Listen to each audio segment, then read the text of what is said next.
We have all been shocked and deeply saddened by the events that have brought us together today.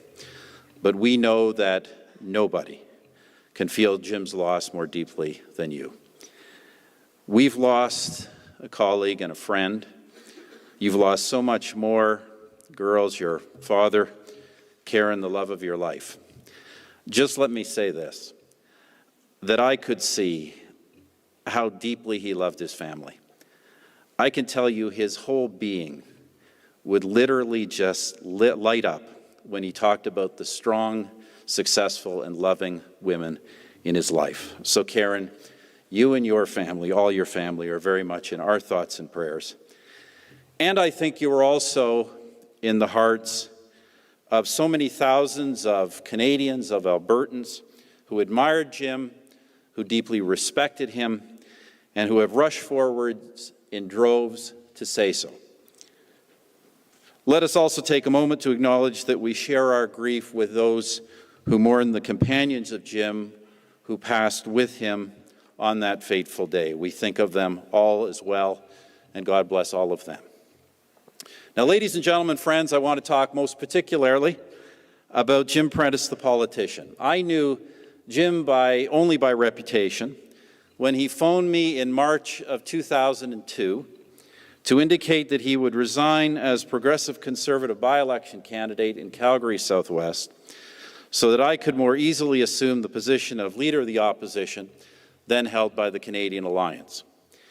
He said it was not an easy decision for him, but it was the right thing to do, and he hoped that I would use my position to advance the prospects of unifying the Conservative movement. What Jim did was not without controversy in some circles, but what Jim did, which was the essence of the man, was to put his ambition to the service of the wider cause and of the greater public good. And from that point forward, our careers in federal politics became forever linked. Jim's act was also an important one of many that contributed to the formation of the new Conservative Party of Canada a year and a half later. And last night, a number of us, former colleagues of Jim, gathered and we talked about how that led not only to political success, but to relationships that will last a lifetime. Jim, of course, became a champion of our new United Party, and not long after, he became the Conservative Member of Parliament for Calgary Centre North, and quickly, a key member of our shadow cabinet. From that time forward, I dealt with Jim Prentice, the public office holder, and I can truly say that among the so many talented, decent, and hardworking people I had the honor to work with as a national leader, Jim was easily one of the most capable, always thoroughly briefed on every matter that came before us, never afraid to express a contrary view, yet never in a way unpleasant to his colleagues. Dedicated, knowledgeable, and respected. And let me tell you, there's a price to be paid for that. You get the tough jobs. We'll get to that. But here's the thing, when you met Jim, the politician, you met a gracious, almost patrician individual, yet accessible and down to earth. What else would you expect from a guy born into an Ontario mining family who had worked harder than most, for everything that he had? He put himself through university as a coal miner in the Crow's Nest Pass. To become a lawyer, he earned 2 degrees, and so he dug coal for 7 years. You would find, too, that he was a man of simple faith, as Chuck said, an active member of Grace Presbyterian Church here in Calgary. You would find that as a newly minted lawyer, he specialized in social justice cases, especially those relating to basic property rights. And of course, he built a successful firm here in town. And Jim was also a hockey player for our Conservative Party of Canada hockey team, during which, as the occasional team coach, I saw in him flashes of the form that had taken his father and his famous uncle to the NHL. But that kind of bench strength really came to the fore when we became the Government of Canada. Of course, at times it was a challenge, but Jim thrived on a challenge, which brings me back to the tough jobs.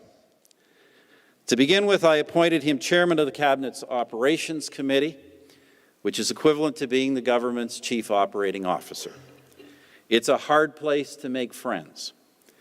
In fact, in holding colleagues' feet to the fire on issues of implementation and communications, in batting down hopeless pet projects, it is an easy position from which to make enemies. But, always coming fully prepared, Jim had a way of winning people. Pleasant without being flattering, clear without being blunt. I like how Stockwell Day put it, explaining how Jim handled himself in cabinet and caucus with his colleagues. Jim said this: when Jim won, Stock said, when Jim won, he didn't gloat. When he lost, he didn't pout.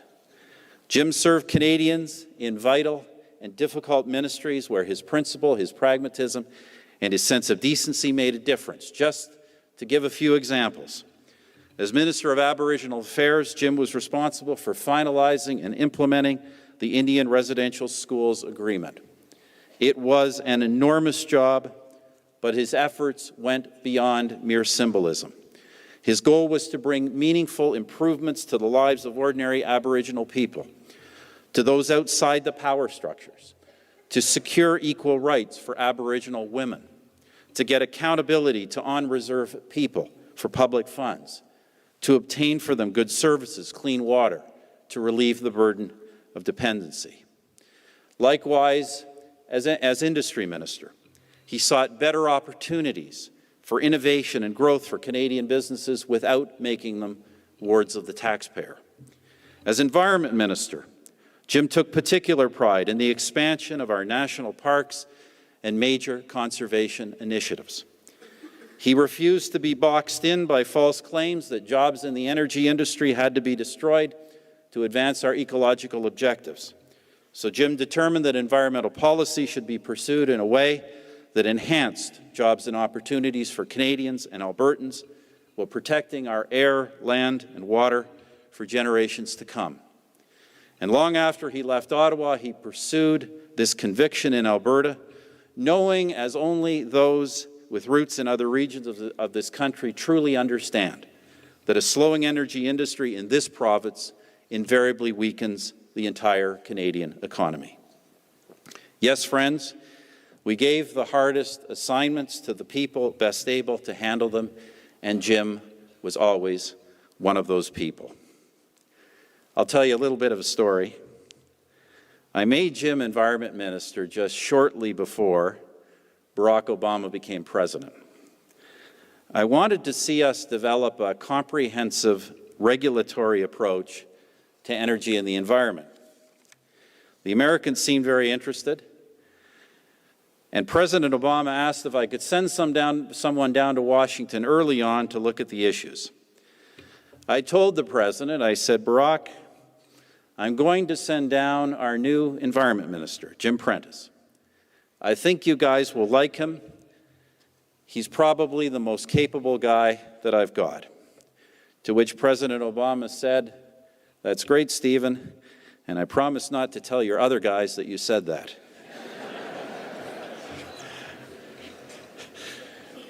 But Jim really was one of the best in intentions and in performance. And in his long public service career, he always gave Canada and Alberta his very best. That is how he deserves to be remembered. Now, friends, Jim's passing reminds us all that we do not know the number of our days. We can only live the days we have with our priorities well ordered. Jim did that. He did well for his country. He did well for his colleagues and friends. He loved his family. So I say once again, for Maureen and my family, God bless you, Karen, and your family, and farewell to Jim, our friend and colleague. We will remember you.